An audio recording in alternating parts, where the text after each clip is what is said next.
Assalamualaikum warahmatullahi wabarakatuh. Saya Sony Hartoko, mahasiswa Universitas Nahdlatul Ulama Kalimantan Barat, program studi manajemen.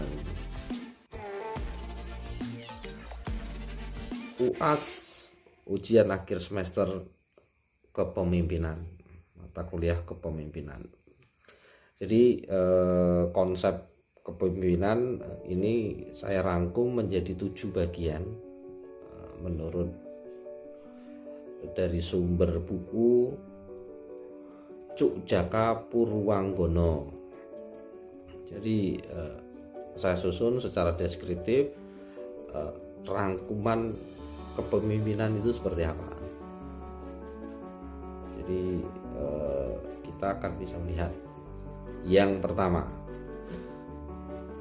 kepemimpinan dari filosofi, peran hingga tanggung jawab perubahan. Ya, makna dasar kepemimpinan. Yang pertama adalah makna dasar kepemimpinan. Jadi secara maknanya, kepemimpinan itu bukan sekedar tentang jabatan. Kepemimpinan adalah seni mempengaruhi, menggerakkan, dan menuntun manusia untuk mencapai tujuan bersama. Jadi secara maknanya ya, seperti kita bisa bayangkan ya. Jadi bukan tentang jabatan saja, tapi maknanya adalah sebagai memimpin atau memberi pengaruh, menggerakkan, kemudian menuntun yang dipimpin. Jadi kepemimpinan secara makna melahirkan sebuah konsep, artinya kepemimpinan itu lahir dari kebutuhan organisasi untuk bertumbuh dan bertahan. Ya, setiap organisasi baik besar ataupun kecil, yang ya artinya kepemimpinan tidak akan bergerak tanpa arah, tanpa visi, dan tanpa pemimpin yang bertanggung jawab. Jadi maknanya kepemimpinan menurut Cuk Jaka Purwanggono ya, dalam bukunya Kepemimpinan.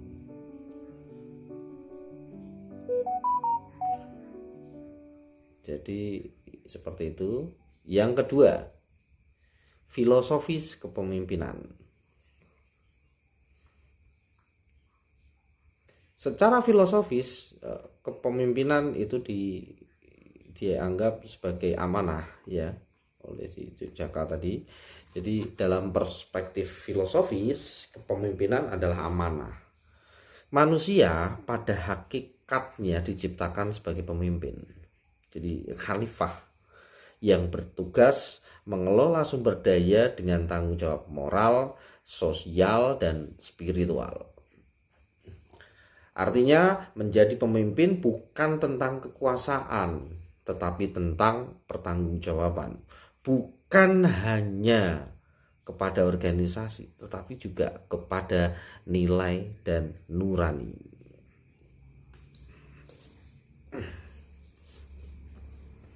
Ketiga, kepemimpinan bisa dibentuk. Ya, bukan sekedar bakat. Artinya seperti kita bayangkan ya, jadi bukan hanya sekedar bakat, artinya bukan tentang bakat. Kepemimpinan adalah kombinasi potensi dan proses.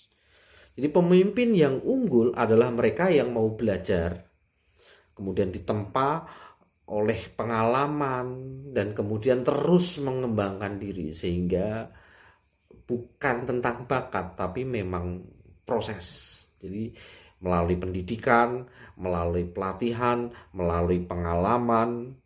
Jadi itulah proses-proses di mana sebuah kepemimpinan itu bukan tentang bakat.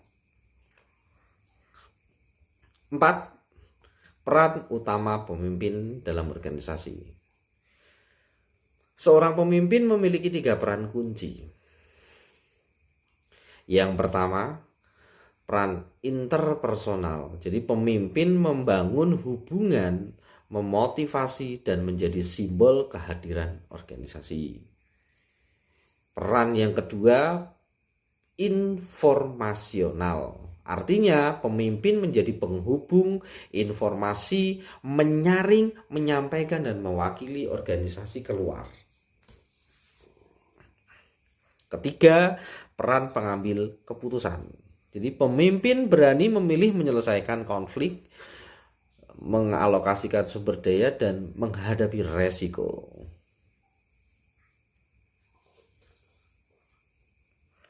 Jadi keputusan pemimpin hari ini menentukan arah organisasi di masa depan. Kelima, ragam gaya.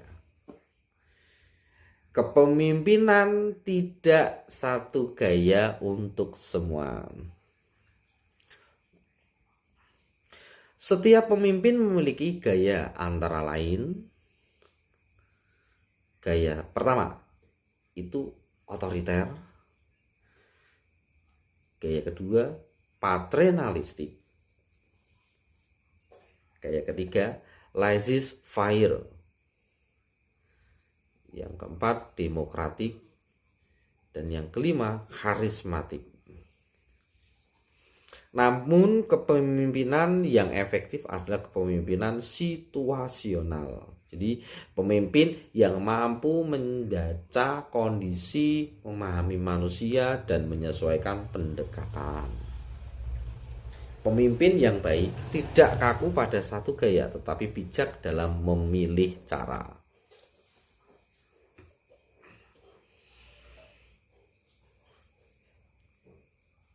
6. Pemimpin sebagai agen perubahan. Pemimpin sejati bukan penjaga status quo, ia adalah agen perubahan, pencipta visi, pembangun tim, penggerak potensi manusia, dan penyalur motivasi.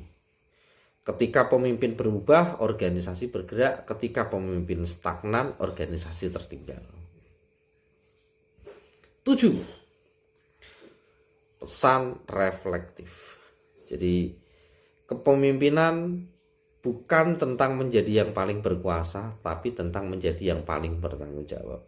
Setiap orang bisa menjadi pemimpin asal mau belajar, mau melayani, dan mau berjuang bersama. Sekian video dari saya. Assalamualaikum warahmatullahi wabarakatuh.